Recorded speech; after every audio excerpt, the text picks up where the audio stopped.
So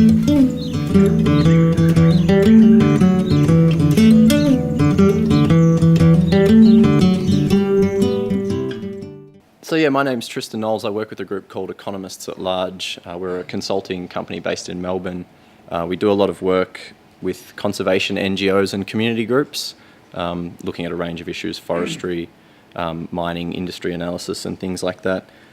So I guess my challenge here is to give you a 10-minute crash course in the economics as I currently understand it, because I'm here to learn as well of the travelling stock routes and reserves. I was provided with a context leading into this of the shared and sustainable use of the TSRs. And so to begin with, I guess I wanted to just define what I understand those terms to mean. So by shared use, I'm talking about acknowledging all uses and ideally not giving any priority in terms of policy to any one use over another without good reason. And sustainable use is about acknowledging future uses of the TSRs, both known and unknown, because as we've seen from the presenters before me, there are some issues that there's still some uncertainties and lack of information about. And so we do need to, I guess, account for that in the way we look at the economics of this issue.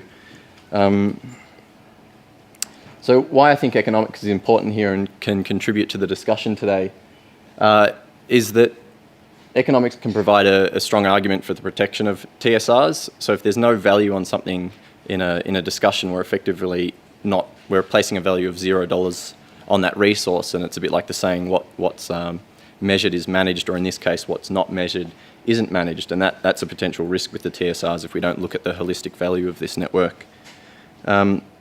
Secondly, we need to justify ongoing management costs of the network, and economics can, I guess, highlight the benefits that we receive and the distribution of the benefits that we receive from the network at a local level and at a network level, and in that way it can justify the ongoing costs of management and also where the funding comes from for those costs. Before I move on, I just wanted to distinguish between financial value and economic value, because the two are often confused, and I think it's quite important that that doesn't happen in the case of the TSRs. So financial value is usually focused on the value of a single economic participant, an individual or an organisation, and it's usually more concerned with direct costs and direct benefits. Values today, typically, and a value in isolation, so the value of that single entity. By contrast, economic values are concerned with wider values. They're concerned with net values, marginal values, the distributive impacts of benefits and costs, changes to what's known as welfare, and value in the context of the entire economy. I'm happy to go, there's quite a bit of economics in all of those and a bit of jargon, but I'm happy to discuss them more in the economics session today for anybody who's in that. But it's important to make that distinction. So an example of that would be, James, if you're able, sorry, just to flick to the next one. If you're looking at the Great Barrier Reef Marine Park, they spent $45 million in 2009, 2010. They actually made a loss of $2.5 million as an entity. But a study in 2005 that looked at the entire value that the Great Barrier Reef generates for the Australian economy put it at $5.8 billion. So I think to look in isolation at financial value as opposed to economic value can be a mistake, and I think it's a similar analogy for the TSRs.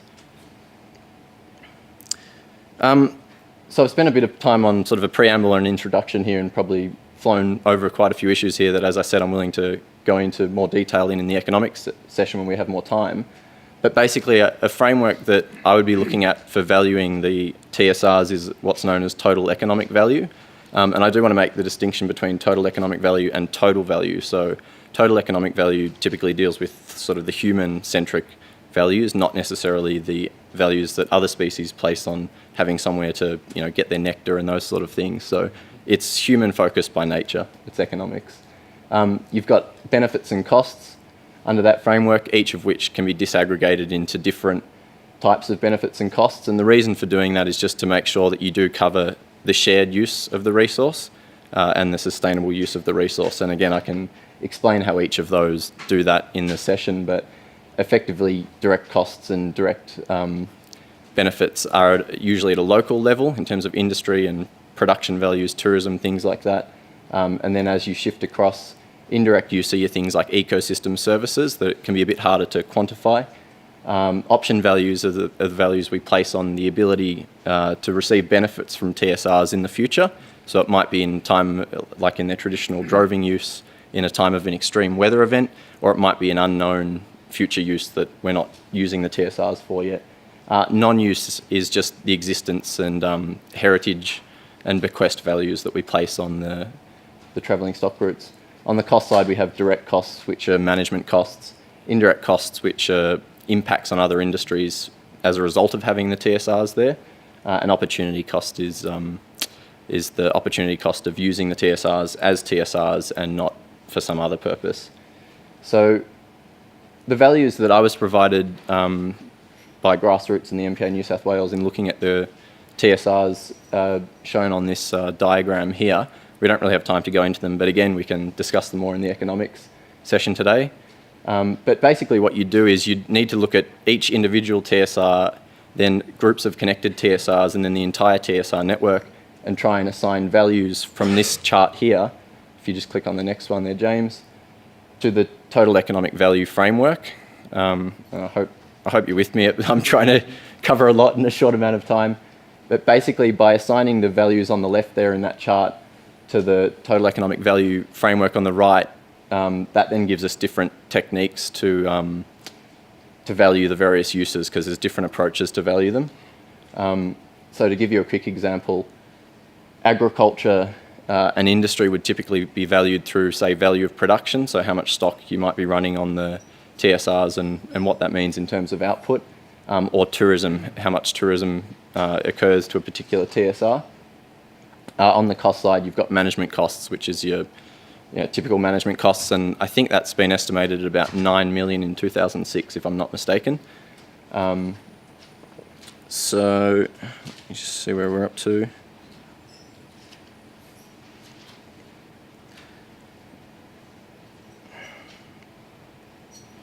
Yeah, I think an important distinction here with the TSRs is that the easier values to calculate are often the direct benefits and the direct costs, but as we've discussed and as we may discuss for the rest of the day, some of the wider benefits are the network values of the TSR, and they're typically captured in option and non-use values.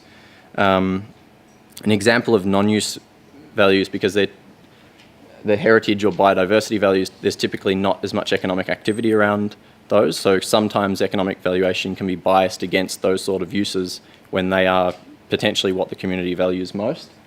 There are some ways that we can estimate values for that, such as donations of time and money to conservation or local land care organisations.